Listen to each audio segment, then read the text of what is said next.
What is up, you guys? Welcome back to the channel. Hopefully each and every one of you guys is having a great and amazing day.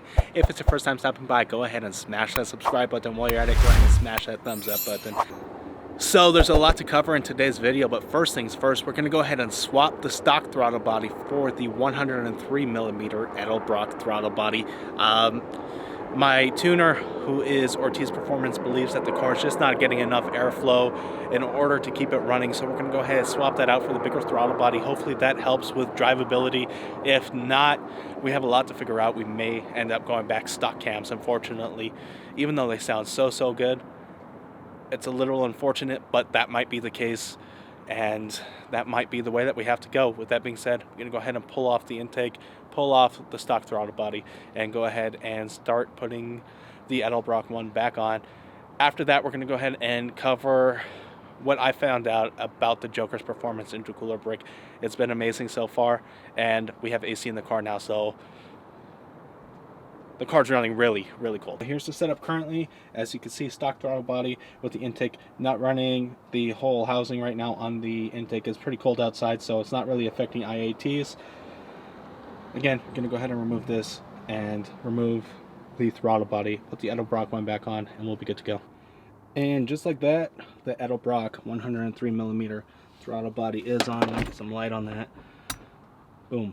Alright guys, Edelbrock throttle body is on to the intake. It's actually idling much better. I'll give you guys an update. So I just brought the car to get some gas right now. I must admit the car is idling much better with the Edelbrock throttle body. I'm definitely happy. There's been no update to the tune yet. However, I am currently data logging. The car hasn't stalled whatsoever. I've been driving the car for approximately 10 minutes. Usually it would have stalled by now. Once it gets up to operating temperatures, usually when it stalls, and it hasn't stalled. So good news, guys, good news. Definitely happy. I'm going to continue data logging it, get some more driving in, give you guys my opinion. After that, I will get into the Joker's performance intercooler brick update. Alright guys, as you see, the intake temperatures are about 95 degrees right now. So we're going to drive around for a bit, see what it gets down to. Alright guys, while we're driving, allowing everything to cool off, by the way, the temperature's already down into the 70s. I've been driving around. I stopped at the gas station, I gassed up, the car was off for about 10 minutes. Back again driving, and the car just doesn't get that hot. It is about 60 degrees outside right now.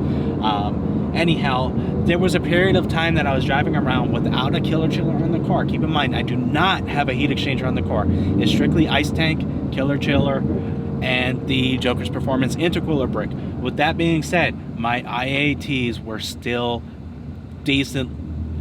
I mean, I was driving around and my temperatures weren't going above, let's say, 110 or so. And that's pretty damn impressive for not having a heat exchanger in the car. It was doing almost just as well as when the killer chiller was working. Keep in mind, I do have a very small pulley on the car. I got a 2.5 pulley, which probably hasn't been done by anybody else on the Roush platform. So this pulley alone will put your temps through the roof if you didn't have any cooling modifications done to your Roush. With that being said, guys, the Joker's performance intercooler brick is for real. I definitely suggest getting it. It's helped the car tremendously. My temps are way down from before.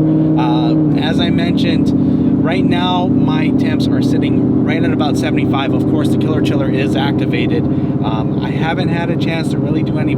I've got on in a bit, and the recovery time is spectacular. I mean, it recovers great. I haven't been able to do long pulls because obviously I don't have a tire.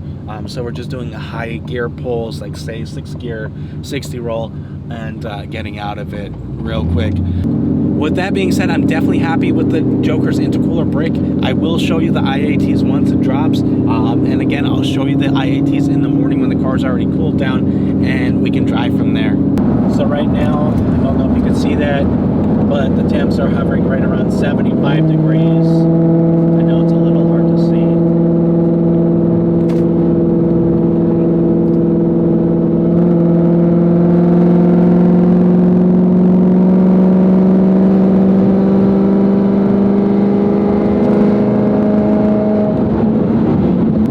With that being said, guys, the temps do drop into the 60s. Definitely happy with it. I haven't really, like I said, I haven't gotten any pulls with it yet. But I'm definitely excited to see how well this combination does. I will continue to update you guys on how it's performing. So far, no complaints. Like I said, I definitely recommend the combination of either a interchiller or killer chiller. I'd probably prefer the interchiller, to be honest. There is some problems with the killer chiller, to be honest. I wish I knew prior to purchasing it. I wish I spent the few extra dollars, few $100 more, and got the interchiller. It's a lot less demanding on the AC system, and overall it just works better. With that being said, either the interchiller or killer chiller, along with the Joker's performance brick, and your IATs will be very, very low, and you won't have any more heat soak problems whatsoever. Now, of course, I do have the ice tank in the back as well, which honestly doesn't help me in this situation because I don't have any ice in there. If anything, it hinders the performance of my setup while there's no ice in there, because there's a longer recovery time because there's so much more fluid, as opposed to a 1.5 gallon tank that the Roush comes with. I now have a 7 gallon tank in the back that needs to recover, whereas a 1.5 gallon tank is just going to be repetitively cooled.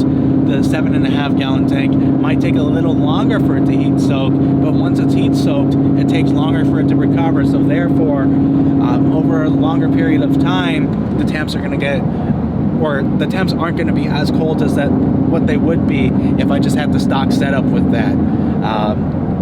Again, I'm definitely happy. Definitely recommend hitting up Joker's Performance, getting that intercooler brick ASAP. It's a PWR brick. They're very well known, made specifically for Use Joker's the Performance. To continue onto Whitesbridge Road.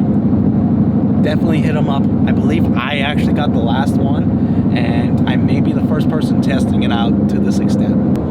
With that being said, next up we definitely got to get the car back on the E85. We're still kind of testing, making sure the drivability is getting dialed in on 91 before we move over to E85. With the throttle body, I must admit it is driving much better. Once we get it on the dyno, I'd like to put the stock intercooler brick back in, and then do some data logs, of course, get some stock numbers, and then put the Joker's Performance intercooler back in and get it back on the dyno and see the difference. I'd like to get it done on the same day. It's not that difficult of an install. Literally takes maybe an hour to do. Other than that, I'm going to pick this video up in the morning after I get some more data with the Edelbrock throttle body, give you some more input on that, and show you how the temps are in the morning, straight from the start all the way through like a 20-30 minute commute. And hopefully I can convince you guys to hop over on this Joker's Performance intercooler brick, and while you're at it, go ahead and get a port by him. He does amazing work. I definitely can't complain with that. Well guys, upon testing, everything was good with the car. We were doing some hits, and this tire blew, going like 130, 140. Car's good.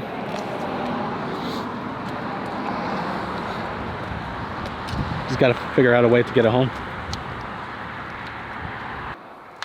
Well guys, when I say we had a blowout, we had a blowout. Got some new tires on there, or new wheels.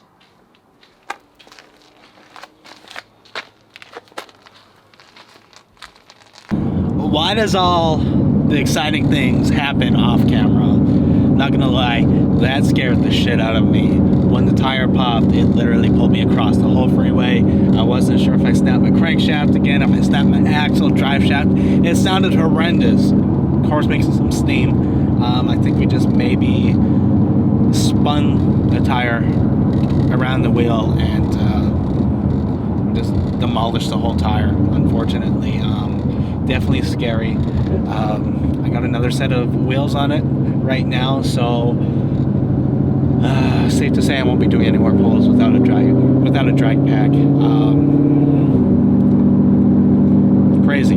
Anyhow, the car feels solid with the throttle body. I've been driving it around, doing pulls with it. Only little hiccup I'm noticing is towards the top end of the RPM range. The car just kind of like sputters.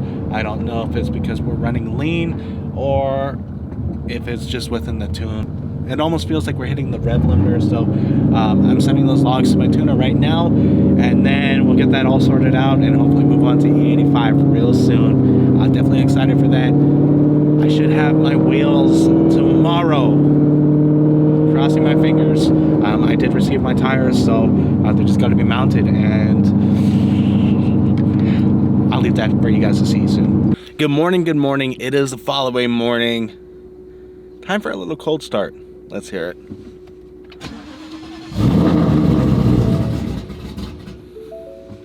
Attempt 2. Attempt 3.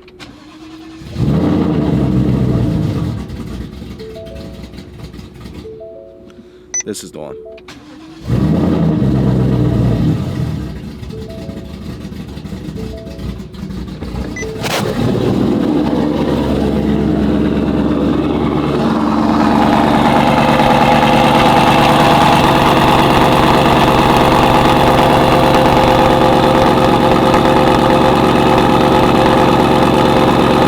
Let's see, IAT2s are starting at above 50 degrees. It is currently 55 degrees outside. I'm gonna let the car warm up for a few minutes. In the meantime, let me go ahead and tell you about how this throttle body is performing. Obviously, I don't need the adapter because I do have the cowl hood on the car, so that helps out just a little. With that being said, with the stock throttle body, the car was having idle issues. It was shutting off coming to stop signs and stoplights.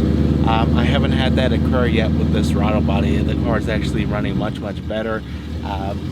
My tuner was thinking that the problem with the car is it wasn't having enough airflow because of the cams, and with the bigger throttle body, obviously we're going to get a little more airflow, and that has seemed to help. So that being said, we're just going to rock this throttle body, continue logging, sending logs over, getting revisions, and hopefully getting on E85 by the end of the week. Hopefully we get my wheels and tires in today. I dropped the tires off yesterday. The wheels have been there. I'm so excited to reveal those. And fingers crossed, if the car is dialed in, we have a big event to attend on December 3rd. It should be fun. I haven't attended one in forever. We're going to go to a big roll night, and there's gonna be a lot of boosted cars there, a lot of fun, a lot of cars that we're not gonna be in the league with. There's gonna be like a 2,000 horsepower GTR there. He wants to run me. I don't know why. There's like no need for that. I make nowhere near that power. Guy's got like 4 or 5 GTRs.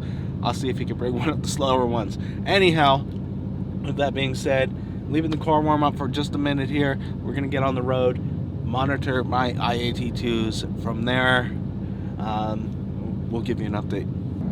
Car's been running for approximately 8 to 10 minutes now. IAT2s are at ambient. They haven't gone nowhere. So as I'm driving around, the car stays right around ambient. As mentioned earlier, it's about 55 degrees out, and it doesn't get much more than that. So in conclusion, guys, the Joker's performance intercooler brick has performed absolutely amazing. I am thrilled to see how much power it's going to pick up on the dyno. I want to put it through the test. I want to go back to the stock intercooler brick and do a couple of hits, compare the data for the IAT2s and the power, of course, and then go ahead and do a hit with the Joker's performance intercooler brick. Compare the data, see just how well it does, see how much better the IAT2s are after 2 to 3 back-to-back hits, see what the power retention is, see how much more power it makes. I'm going to predict it makes 20 to 30 real horsepower more than the stock Roush unit. It's just an overall better unit. It's not much bigger. It's actually right around the same size, but it performs much better. It's a lot more efficient. Therefore, it should be making more power because it has much more airflow. With that being said, guys, I'm happy to be alive today after that blowout last night. When it blew out, it literally pulled me across the freeway, scared the living hell out of me. I'm just blessed to be here today after last night. After that blowout, it literally pulled me across the freeway. You guys saw the damage, absolutely nasty. I've never seen a blowout like that. The sidewall just disintegrated. I don't know if I spun the wheel around or the tire around the wheel or what happened. Anyhow, like I said, I'm blessed to be here today. Luckily, my wheels and tires should be here today. With that being said, hopefully you enjoyed today's video. If you have, smash that thumbs up button. Drop a comment in the comment section below. Let me know if you're going to be picking up the Joker's performance into Cooler Brick. And of course, guys, if you're new to the channel and you haven't subscribed yet, please consider doing so. There's lots of bangers to come. Until next time, guys, I'm checking out.